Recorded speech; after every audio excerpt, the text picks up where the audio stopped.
Bem, pessoal, retornando ao capítulo Dinâmica da Rotação, nessa aula de hoje eu vou falar um pouco sobre trabalho e potência no movimento de rotação, certo?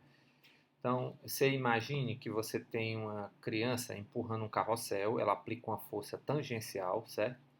E esse carrossel gira.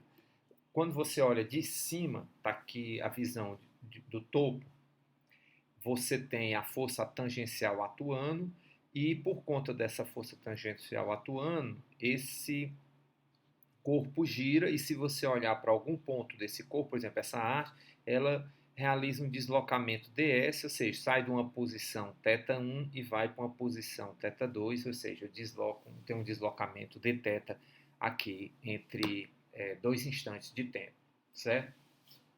Então, para a gente encontrar o trabalho e a potência no movimento de rotação, a gente vai partir da definição formal do trabalho. O trabalho, que é a força escalar um deslocamento, certo?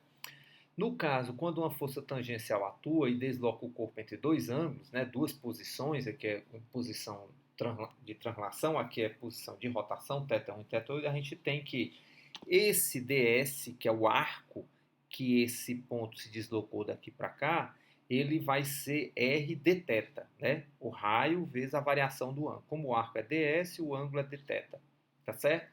Então a gente pode imaginar que nesse deslocamento infinitesimal você realizou um trabalho dw, que é f tangencial escalar dl, né, pela definição do trabalho, ou então o dw é f tangencial dl, porque a força tangencial está paralela na mesma direção do dl. Então, cosseno de zero é 1, tá certo?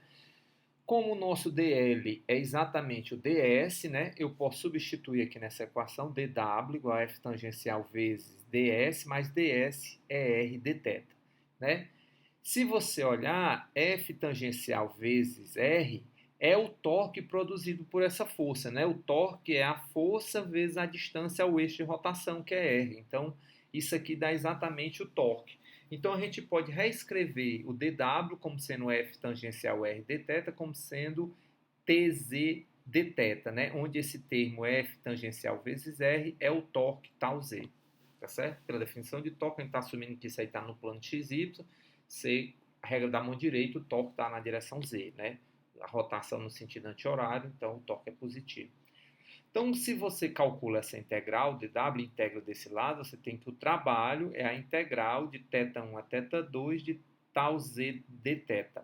Ou seja, o trabalho realizado pelo torque. Ou seja, para o caso da rotação, o trabalho é dado pela integral do tal, que é o torque, vezes dθ, o causador da rotação, que é o tal. E no caso da translação, o trabalho é a força vezes o deslocamento dl, né, linear dl, ou seja, você tem o causador do movimento, que é a força. Então você tem a definição de trabalho para a translação e agora uma definição para a rotação. Caso o torque tal Z permaneça constante, né? Então você pode tirar dessa integral e realizar a integral de dθ, que dá θ2 menos θ1, ou seja, o trabalho é tal Z vezes dθ, trabalho realizado por um torque constante. Caso o torque não seja constante, você tem que colocar a forma como ele varia e fazer essa integral, dependendo da cara do torque, né? Realizar essa integral. Tá certo?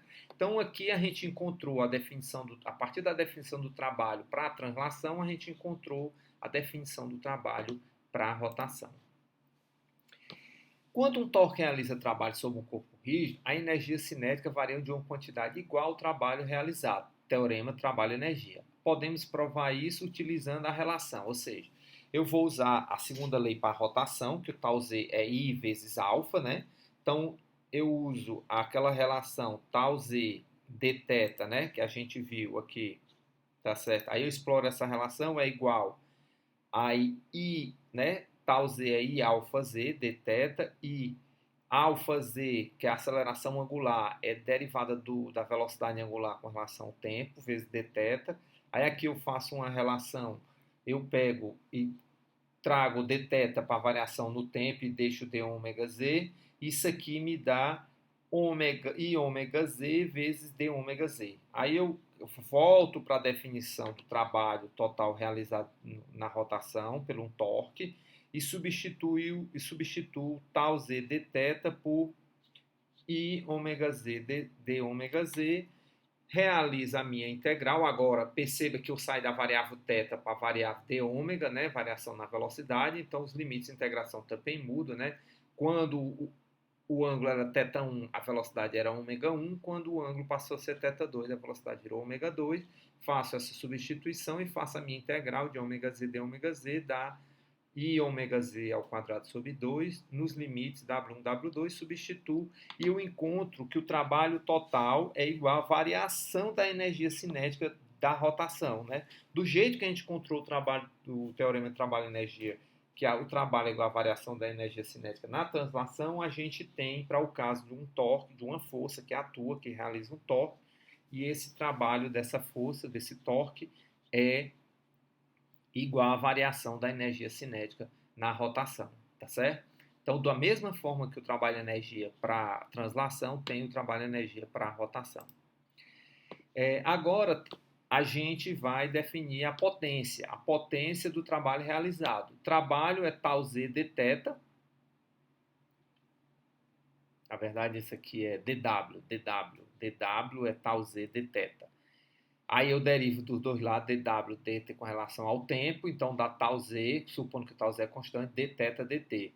Ora, dW, dt é exatamente a definição de potência e dθ, dt é ômega Z, velocidade angular. Finalmente, a gente pode escrever que a potência é o tal vezes a velocidade angular. Ou seja, para a rotação, você define que a potência, do jeito que a gente encontrou que a potência era a força vezes a velocidade, no caso da translação, na rotação, a potência é o torque vezes ômega Z. Tá certo? Então, eu vou ficando por aqui e até uma próxima aula.